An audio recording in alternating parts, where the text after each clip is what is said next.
Esse terceiro vídeo sobre novidade irá falar sobre as exceções à novidade, prioridade unionista, período de graça e prioridade interna. O artigo 11, parágrafo 1º da Lei de Propriedade Industrial, Lei 9279 de 96, diz que o estado da técnica é constituído por tudo aquilo tornado acessível ao público antes da data de depósito do pedido de patente por qualquer descrição escrita ou oral, por uso ou qualquer outro meio, no Brasil ou no exterior, ressalvados o disposto nos artigos 12, 16 e 17. Então, esses três artigos vão falar do assunto que é essa palestra. São as três exceções à novidade. Primeiro deles, período de graça. O artigo 12 trata do período de graça. Ele diz o seguinte: não será considerada como estada técnica a divulgação de invenção ou modelo de utilidade quando ocorrida durante os 12 meses que precederem a data de depósito ou a da prioridade do pedido de patente, se promovida pelo inventor, pelo INPI, através de publicação sem o consentimento do inventor, baseada em informações deste obtidas ou em decorrência de atos por ele realizados, e por terceiros, com base em informações obtidas, direto ou indiretamente.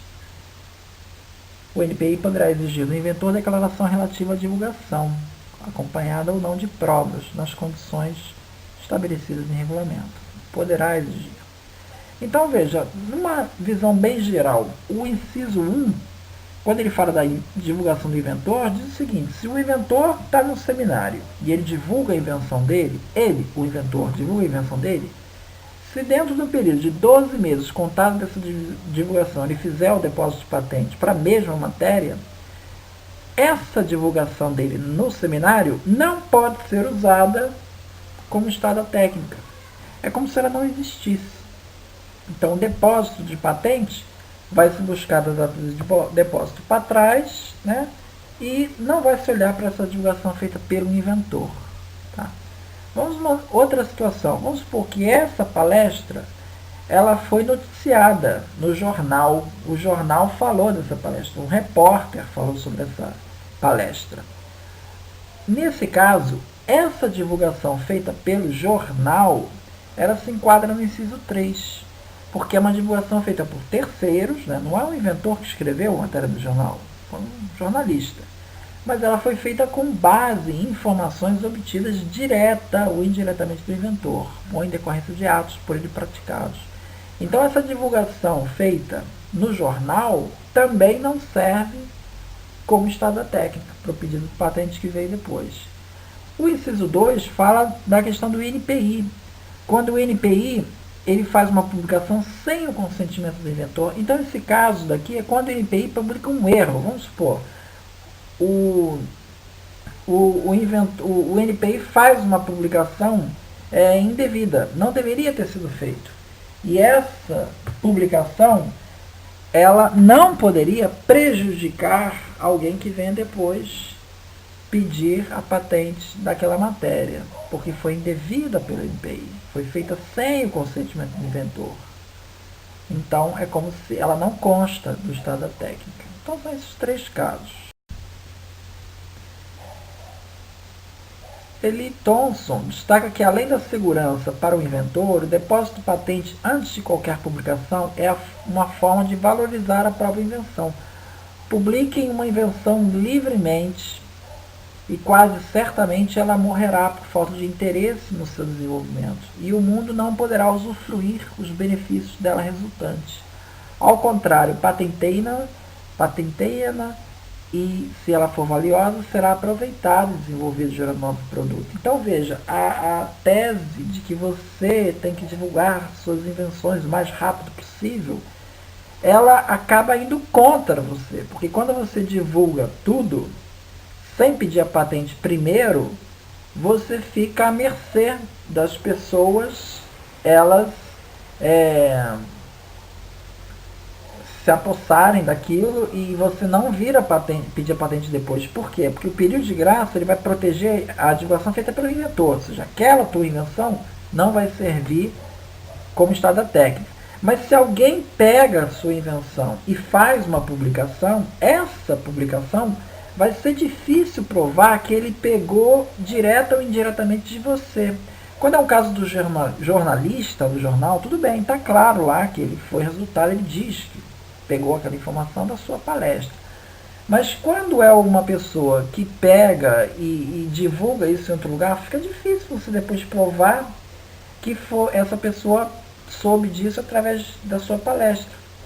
Então você fica meio que à mercê, ou seja, quando você divulga uma coisa num congresso, qualquer um pode sair dali divulgando aquilo e isso vai matar uma possível patente sua pedida posteriormente.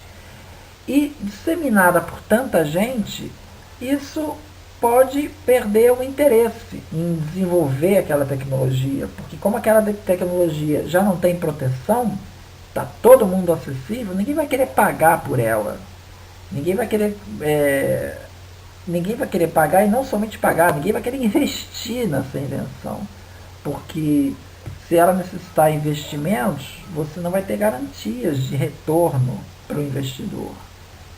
Então, paradoxalmente, seria mais prudente você pedir a patente primeiro, antes de fazer qualquer invenção. Essa é a regra geral. Um exemplo dessa postura foi tomado no desenvolvimento do Axeflan, primeiro anti-inflamatório fitoterápico desenvolvido no Brasil pela USP e Laboratório Axé. Os estudos para o desenvolvimento do Axeflan levaram 7 anos e foram conduzidos em parceria com 4 universidades, sem que durante todo esse tempo tais pesquisas fossem publicadas ou divulgadas em revistas, até que um depósito fosse feito. Então veja, já havia aí uma visão estratégica dessas universidades e dessa empresa em extrair o valor comercial dessa pesquisa. Então, se resguardaram, só fizeram divulgação quando já havia sido feito o depósito patente. O pesquisador que publica suas pesquisas sem antes obter a garantia de um depósito patente, no intuito de promover mais rápido o desenvolvimento de sua linha de pesquisa, pode ser surpreendido por um efeito inverso. Ao tornar pública sua pesquisa, numa área onde a proteção patentária seria considerada fundamental para atrair investidores, sem que tenha se protegido pelo depósito de uma patente, o pesquisador, na prática, acabaria afastando o interesse de futuros financiadores, deixando sua linha de pesquisa sem continuidade por falta de financiamento. Palavras do presidente do NPI, Jorge Ávila. Há uma resistência à adoção do período de graça porque isso poderia causar incertezas jurídicas quanto à disponibilidade de uma invenção. Um cientista, por exemplo, que divulgue sua invenção em um congresso, criaria uma expectativa nos concorrentes em investir nessa tecnologia com receio de que esse mesmo cientista, um ano depois, viesse solicitar uma patente. Esse é um debate que existe na Europa. Na Europa há tentativas de estabelecer um período de graça, mas há uma resistência em adotar isso de uma maneira mais ampla. Por quê? Porque se você adota o período de graça, primeiro que ele não protege muito o inventor, como a gente mostrou há pouco.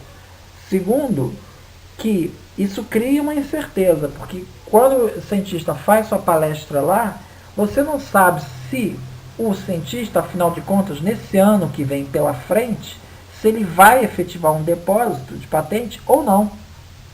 Você fica meio que na expectativa. Será que ele vai depositar uma patente para aquilo ou não? Então, cria uma certa insegurança. Por isso que a Europa tem resistido a adotar período de graça. Pesquisadores mostram que nos Estados Unidos, os depósitos de universidades são publicados em artigos científicos, em média, apenas 2 meses após o depósito da patente. Após o depósito da patente. Na época, onde o período de graça é restrito, há algumas poucas publicações. Esse intervalo é de 16 meses, ou seja, muito próximo do limite de 18 meses de sigilo. Uma outra evidência de que a existência do período de graça reduz o tempo de publicação. Então você veja que nessa comparação, os Estados Unidos, onde tem período de graça, o tempo de publicação, logo depois do depósito, ele é de 2 meses. E na Apple, esse tempo, ele acaba quase que usando todo o limite de 18 meses de sigilo dele, e não um tempo maior. Uma outra evidência de que a existência do período de graça reduz o tempo de publicação após o depósito da patente, reduzindo o período de incerteza quanto à disponibilidade de tal tecnologia, está no fato de que os depósitos feitos no SPTO, que são estendidos a outros países, o titular atrasa a publicação em 10 meses. 8 meses, portanto, a mais que a média do que ocorre no SPTO.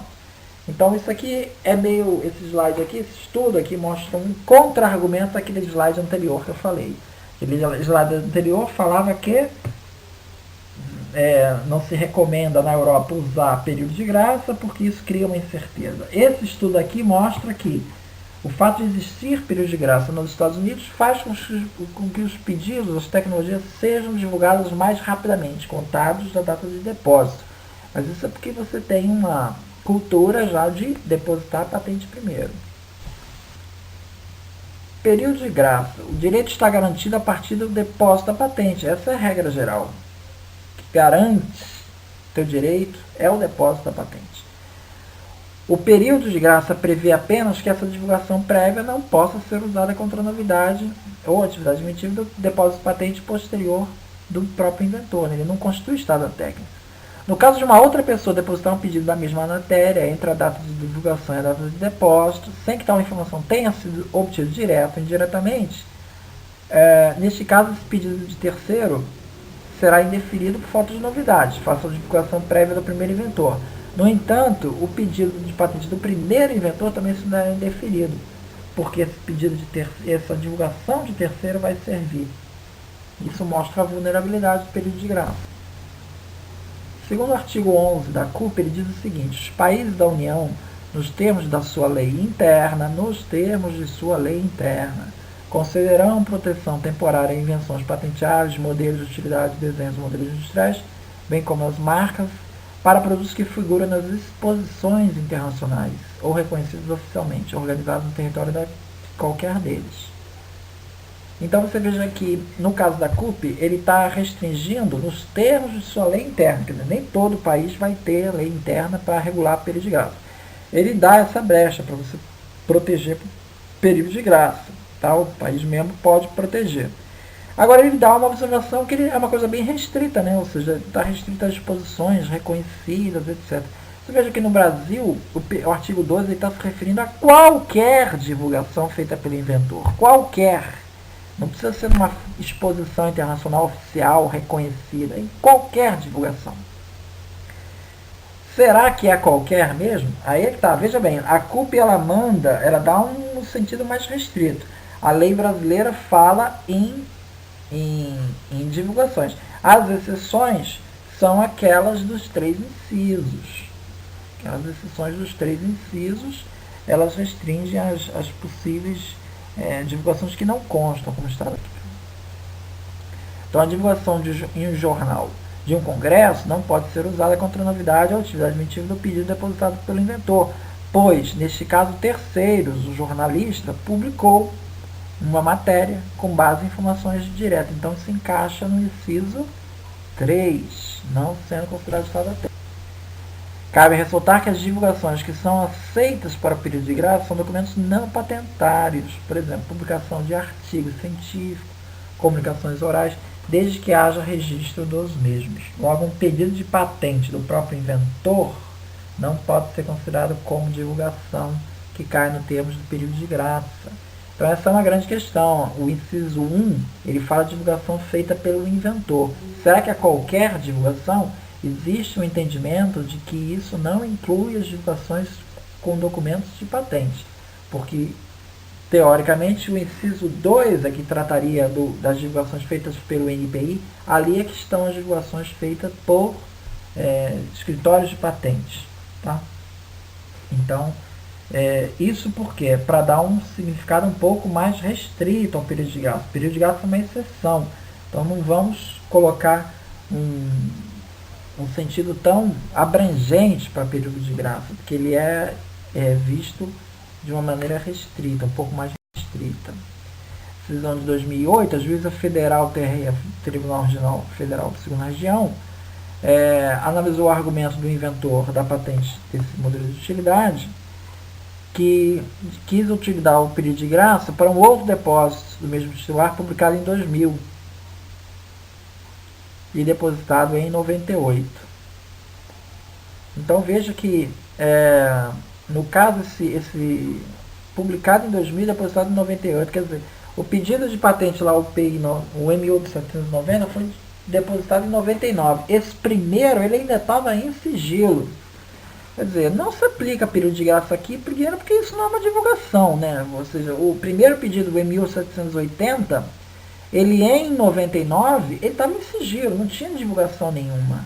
Então nem se aplica período de graça. Mas a juíza ainda se estendeu mais. Ele diz o seguinte: o artigo 12, aplicado ao caso pela sentença, também chamado período de graça, é uma exceção à regra do artigo anterior, tendo a aplicação restrita, levando-se em consideração o cumprimento inequívoco de um de seus incisos, o que não é o caso. Então veja, ela chama a atenção que o período de graça ele tem uma aplicação restrita. Existe um parecer da Procuradoria, do NPI, de 2009, que diz textualmente que não pode ser utilizado para fins de período de graça um documento estrangeiro, pedido de patente estrangeiro, depositado em outro escritório. Afigura-se perfeitamente razoável constatar que o terceiro a que se refere o inciso 3, né, não é o escritório nacional ou internacional que publica o pedido de patente originário, mas sim aquele que, com base em informações, divulgando a novidade, inviabilizando a concessão do direito a quem legitimamente se habilitaria a obter, não for exatamente a exceção prevista na lei. Então, veja, no inciso 1 fala que é a divulgação feita pelo inventor, no inciso 2 a divulgação feita pelo INPI e o inciso 3 a divulgação por terceiros. Nesse terceiro não se encaixa escritórios de patentes do exterior. Tá? Então, a divulgação feita por escritório de patentes do exterior não se encaixa no terceiro. A divulgação feita pelo INPI só constitui exceção se for na situação do inciso 2, que é quando o INPI comete por algum equívoco. Agora, uma publicação normal do INPI, isso não entra como período de graça. Segundo Nuno Carvalho, a utilização para publicação de pedidos de patentes realizados no exterior, caso fosse considerada para período de graça, significaria uma porta para fraudar o período máximo obrigatório da prioridade, pois o inventor poderia se beneficiar desse período sem requerer o benefício, em violação do que exige a Convenção de Paris. Sim, porque ele poderia ter um primeiro pedido, ele esperava esse pedido ser publicado, e aí depois ele vinha com outro pedido, dentro do prazo de 12 meses. E aí aquele primeiro pedido não poderia servir para matar o outro. Né? Então, ele meio que estendeu aí, seria uma prioridade aumentada aí, né? Então aumentou ainda mais o pedido de prioridade. Isso daí não seria uma coisa, não seria permitido isso. Novamente observando sempre essa questão da período de graça para documentação patentária. Em geral, o entendimento é que não serve, salvo aquela inciso 2, que é quando o INPI publica por erro. Se não for isso, publicação patentária não serve para período de graça. Denis Barbosa também vai na mesma linha. Assim, nenhuma contemplação poderá haver no caso de invento de titularidade de uma grande ou média empresa que descura de pretender proteção a seus inventos. Para esses, há que se aplicar o pedido de graça com o máximo de restrição. Essa questão de você utilizar documentos patentários para pedido de graça é principalmente solicitada por grandes empresas que fazem depósitos em vários países. E aí querem aproveitar essas publicações feitas lá fora para que elas não sejam levadas em conta para seus pedidos posteriores depositados no Brasil. Né? Então, isso quebra um pouco a filosofia do período de graça, porque o período de graça ele foi feito pensando no pesquisador da universidade. Esse foi a principal apelo para o período de graça. Então, uma grande empresa está usando esse instrumento, sairia um pouco do espírito do que foi a intenção do legislador para criar esse artigo, onde a maioria, na legislação do mundo inteiro, o período de graça é utilizado. Né? Prioridade unionista. Bom, o artigo 16, ele fala o seguinte: ao pedido de patente depositado em país que mantém acordo com o Brasil ou em organização internacional que produz efeito de depósito nacional, será assegurado o direito de prioridade nos prazos estabelecidos no acordo, não sendo o depósito invalidado nem prejudicado por fatos ocorridos nesses prazos. Então, situação típica, esse acordo, Convenção da União de Paris, típica. Então, Convenção da União de Paris, uma pessoa na Alemanha faz um depósito, primeiro depósito na Alemanha, ela tem um prazo estabelecido no acordo, de 12 meses para fazer o depósito no Brasil, pedindo a prioridade do pedido da Alemanha. Quando o examinador for fazer a busca aqui por anterioridades, ele vai levar em conta a data de depósito da Alemanha para trás. Ele vai procurar tudo que foi publicado da data de depósito da Alemanha para trás, da data de prioridade. Então, isso é uma exceção ao estado da técnica. Ou seja, aquele pedido da Alemanha não vai poder ser usado para matar o pedido no Brasil. Né? A CUP, Convenção da União de Paris, tem como princípios a territorialidade, né? O pedido, a patente concedida no Brasil vale só no Brasil. Uma patente anulada no Brasil, ela não necessariamente ela vai ser anulada no Uruguai, onde tem uma patente equivalente lá. Princípio do tratamento nacional, ou seja, você não pode estabelecer regras diferenciadas para o depositante residente ou não residente. Por exemplo, eu vou conceder patentes para móveis só para os depositantes residentes. Os não residentes não terão direito a patentes na área de móveis. Isso seria uma afronta ao tratamento nacional da Convenção de Paris. Tá? E prioridade unionista. São os 3 princípios da Convenção de Paris. Prioridade unionista estabelece que aquele que tiver apresentado pedido de patente em um dos países da União gozará para apresentar o pedido nos outros países. Então, depositei na Alemanha, eu vou poder apresentar o pedido nos outros países do direito de prioridade durante o prazo de 12 meses. A prioridade será concedida apenas para a mesma matéria depositada originalmente. Então, se eu depositei na Alemanha X, se eu vier depositando no Brasil X, eu posso aproveitar a data de prioridade lá da Alemanha. Agora, eu posso chegar aqui no Brasil e depositar X mais Y. Não tem nenhuma restrição. Só que quando eu fizer a minha busca de X, eu vou usar a data do pedido da Alemanha.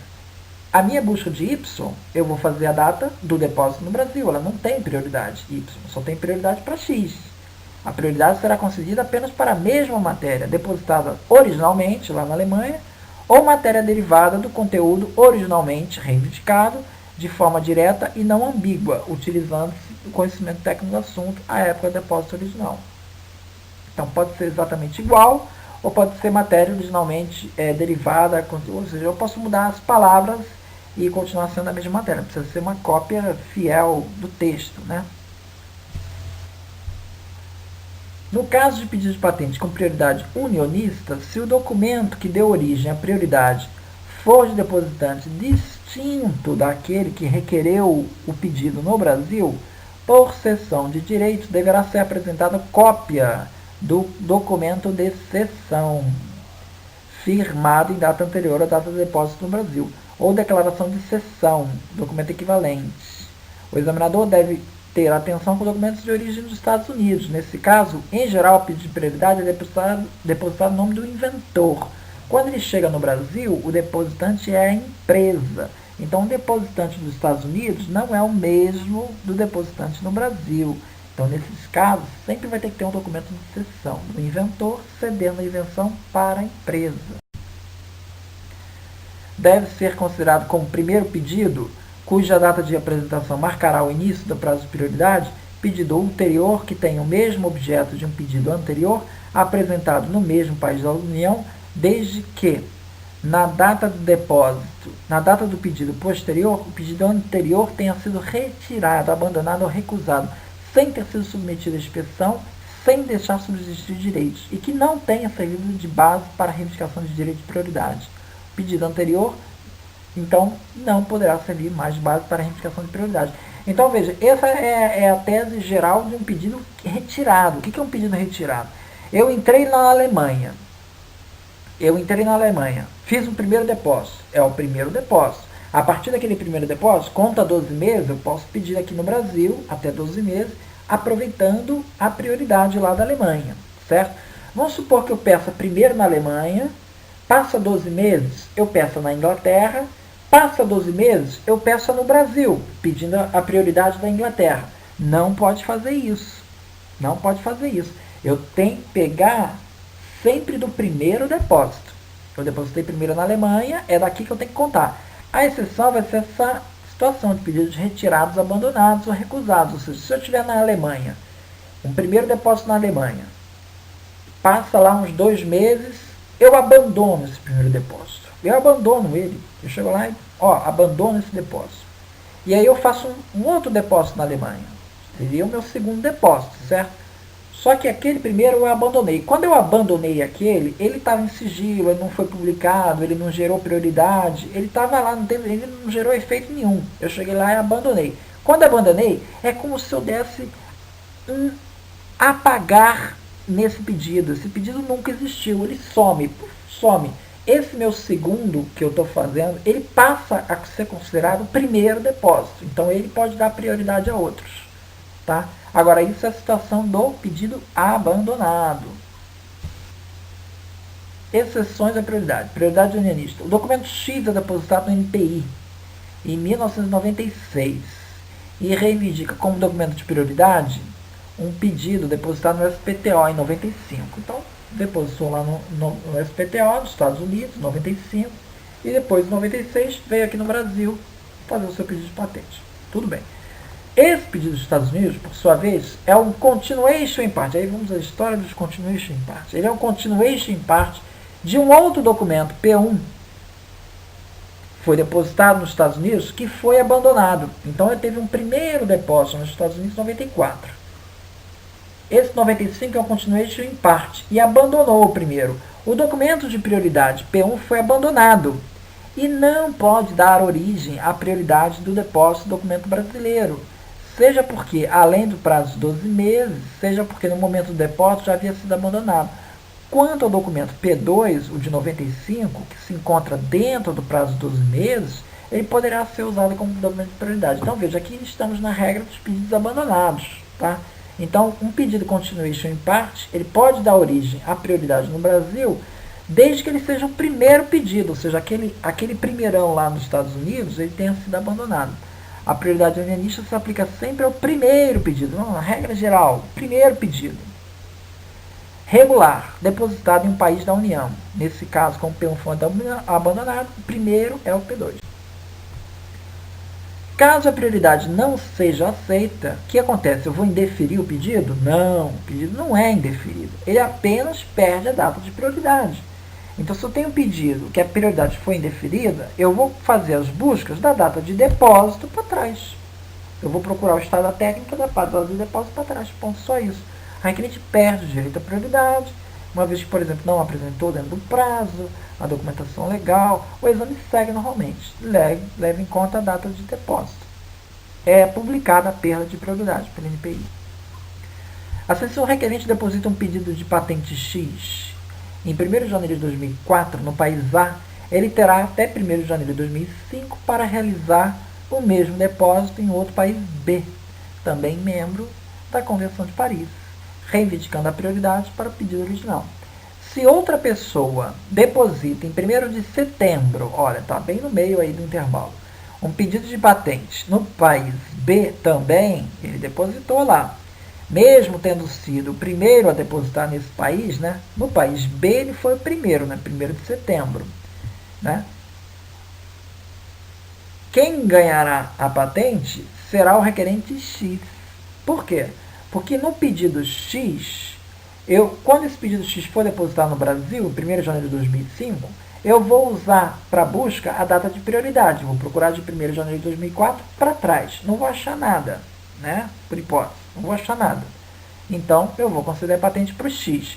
Quando eu analisar a patente dessa outra pessoa, que depositou em 1º de setembro de 2004, né? Eu vou procurar de 1º de setembro de 2004 para trás, já não tem prioridade, vou procurar para trás. E vou acabar encontrando esse primeiro depósito aí, 1º de janeiro de 2004, feito no país A, que é um pedido que veio a ser depositado no Brasil. Então ele serve para fins de aferição de novidade.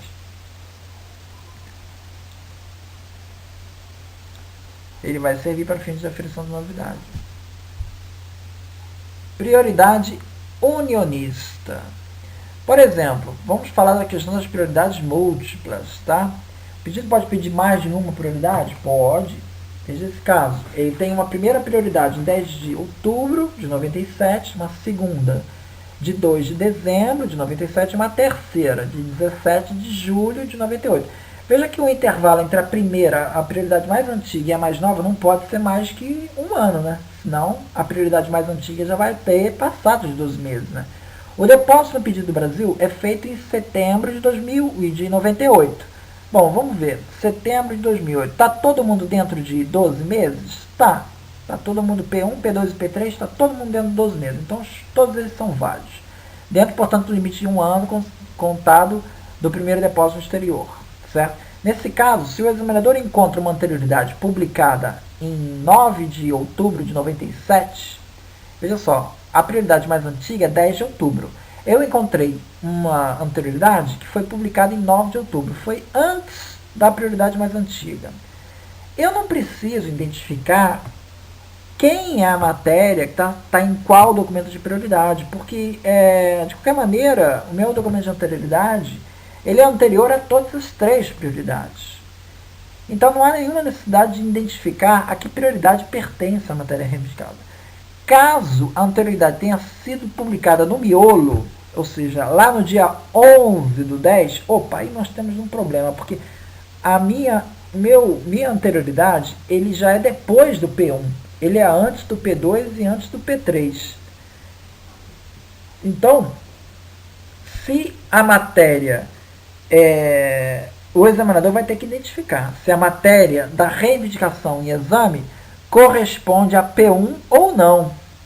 Pois em caso positivo, ou seja, caso a matéria que eu estou examinando é descrita em P1, esse documento, por ter data de publicação posterior, não poderá ser considerado como anterioridade. Ou seja, porque eu estou analisando a matéria P1, né? A matéria P1 ela tem prioridade, então eu vou examinar da data de P1, 10 de outubro de 97 para trás. E como a minha anterioridade é 11 de outubro, veio depois, né? Então, isso daqui não poderá ser considerado como anterioridade, que é veio depois. Por outro lado, se essa matéria do 11 de outubro, ela for matéria correspondente a P2 ou P3, P2 está na reivindicação 2, por exemplo. Aí, nesse caso, o documento, ele é anterioridade, porque se eu estou examinando P2, a reivindicação 2 é P2, por exemplo. Eu estou examinando, eu vou usar a data de prioridade de P2, que é 2 de dezembro. 2 de dezembro para trás, eu encontrei 11 de outubro.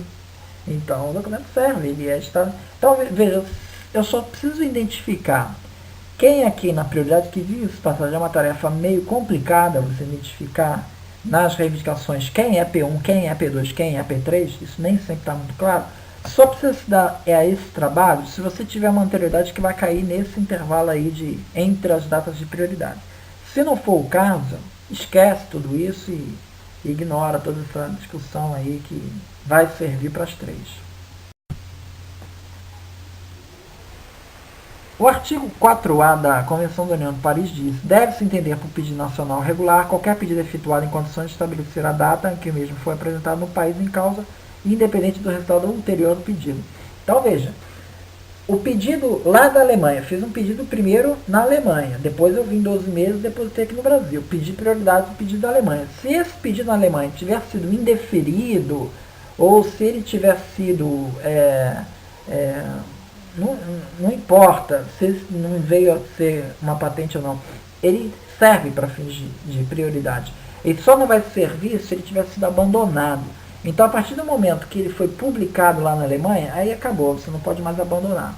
Então, ele vai gerar, com certeza, ele está legítimo para gerar prioridade. Se no momento aqui no Brasil, se ele ainda não tiver sido abandonado, ele já serve para prioridade. Se depois do depósito do Brasil ele foi abandonado, novamente, aplica-se o artigo 4A da CUP.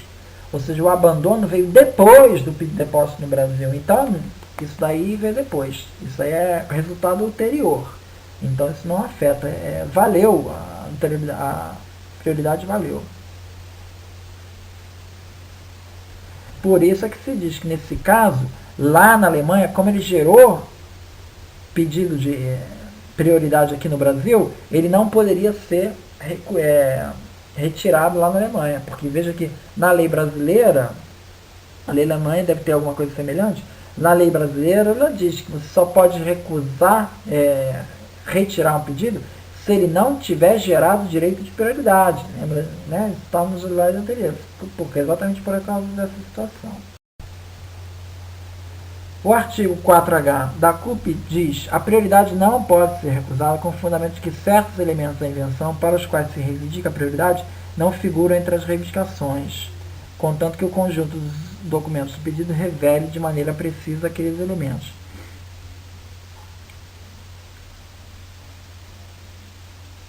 Bom, isso daí é o texto do Bodenhaus, que foi presidente do BIRP, então, que na época que estava se aprovando a revisão da Convenção de Paris. E esse guia é considerado assim a última palavra em matéria de Convenção de Paris. Então, se você quer entender a Convenção de Paris, eu recomendo ler esse texto do Bodenhaus. Então, ele diz claramente que não há necessidade de isso ser reivindicado, ou seja, a prioridade ela revela uma matéria e o fato de você não reivindicar isso, ela não precisa estar nas reivindicações lá do pedido de prioridade, não precisa, basta que esteja no pedido, a matéria está no pedido, a qualquer momento você pode vir aqui no Brasil reivindicar aquilo. Você não faz comparação de reivindicações para isso. Terceira exceção, falei da primeira exceção, foi o período de graça, segunda foi prioridade analista, terceira, prioridade interna. O artigo 17 da Lei de Propriedade Industrial, Lei 9.279, diz que o pedido de patente de invenção de modelo de utilidade, depositado originalmente no Brasil, sem reivindicação de prioridade e não publicado, assegurará o direito de prioridade ao pedido posterior, depositado no Brasil. A prioridade será admitida apenas para a matéria revelada no pedido anterior, e o pedido anterior, ainda pendente, será definitivamente arquivado. Pedido originário de divisão de pedido anterior não poderá servir a reivindicação de prioridade. Bom, então a prioridade é meio que... Prioridade interna é meio que uma prioridade unionista, mas só aqui dentro, né? Só no Brasil.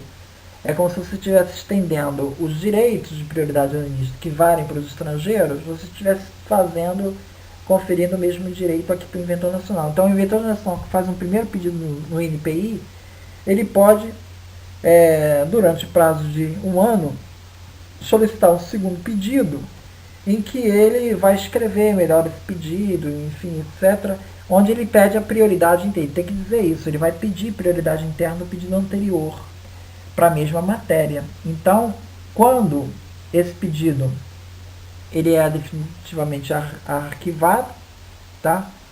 Esse primeiro pedido, e eu vou ficar com o segundo pedido, eu vou examinar o segundo pedido. E esse segundo pedido ele vai ser examinado, quando eu for tratar da matéria que estava lá presente no pedido original, se utiliza a data do primeiro pedido, do pedido anterior. Se você eventualmente nesse segundo pedido acrescentou matéria, acrescentou um Y, né? Você vai contar a data em que essa matéria foi introduzida, o segundo pedido. A reivindicação de prioridade interna será feita no ato de depósito através de indicação. Tem que indicar, não tem nada presumido. Tem que dizer lá que você está pleiteando prioridade interna. Da mesma maneira que prioridade unionista, você no momento do depósito tem que dizer que está pedindo prioridade unionista. O primeiro pedido é definitivamente arquivado e considera-se como data de busca. Para o segundo pedido, a data em que o primeiro pedido foi depositado. O INPI publica na RPI o código 3.6. esse arquivamento. A vigência da patente do segundo pedido será contada da data de depósito desse, olha que coisa interessante, será contada da data de depósito desse segundo pedido. Então, considere o primeiro pedido depositado em 2010, tá? Foi depositado em 2010. Se ele for analisado pelo INPI e concedida essa patente, a patente tem vigência de 20 anos contados do depósito, patente de invenção, né? Se não tiver problema de backlog, enfim. Está lá 2010 para 20 anos, vai para 2030. Seria o que estaria valendo. Vamos supor que esse requerente, ele em 2011, ele deposite um segundo pedido solicitando prioridade interna do primeiro pedido. Tá? Esse primeiro pedido vai ser arquivado, definitivamente. E o mesmo, após analisado pelo INPI, o segundo pedido, se ele for concedido, sua vigência vai contar 20 anos da data de depósito, que foi em 2011, vai valer para 2031. Nos dois casos, a busca por anterioridades é feita tomando como data relevante o ano de 2010. Então veja que no segundo caso, eu consegui, teoricamente, assim, meio que por um subterfúgio aí, né? Eu consegui ter 21 anos, né? Assim, se você for pensar, a vigência é de 20 anos contado depósito, nos dois casos. Mas ali eu acabei tendo 21, né? Porque quando eu fiz para busca de anterioridade, os dois eu busco de 2010 para trás. Bom, isso é o que diz a lei, está prevista assim. O artigo 4A4 da CUP diz: deve ser considerado como primeiro pedido, cuja data de apresentação marcará o início da prioridade interna, aqui já está falando de prioridade interna, pedido ulterior que tenha o mesmo objeto de primeiro pedido anterior, nos termos do parágrafo 2º, apresentado no mesmo país da União, por isso que é prioridade interna esse parágrafo aqui, porque ele está falando dos pedidos depositados no mesmo país da União. Desde que na data do depósito do pedido, na data do pedido posterior, o pedido anterior tenha sido retirado, abandonado ou recusado, sem ter submetido à inspeção.